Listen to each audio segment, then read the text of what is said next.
Бул жакта Акунбаев, Шералиев көчөлөрүнүн кесилиши Акунбаевтан Ылдыйды карай болжолу бир 300-350 метр аралыкта.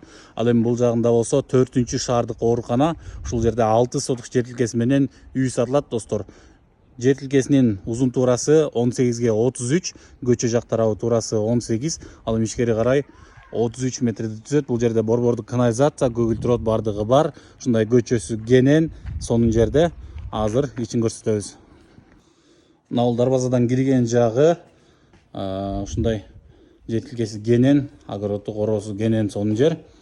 Көгүлтүр отту бул жактан тартып үйгө киргизип алсаңыздар болот. Үйгө кирген эмес, ал эми борбордук канализацияга болсо кошулган. Азыр үйдүн ичин көрсөтөбүз.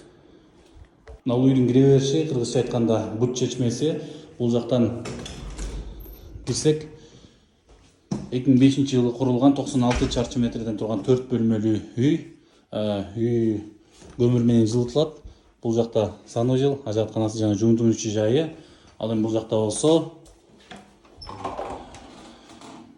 от жаккан жери.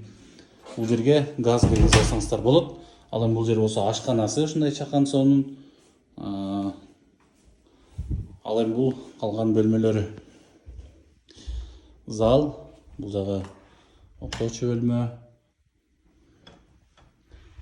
Жана бул жакта дагы 2 бөлмөсү бар, ушундай жаркыраган. Кааласаңыздар бул үйдүн ремонтун жасап жашасаңыздар болот, же болбосо бузуп салып башка үй салсаңыздар дагы болот.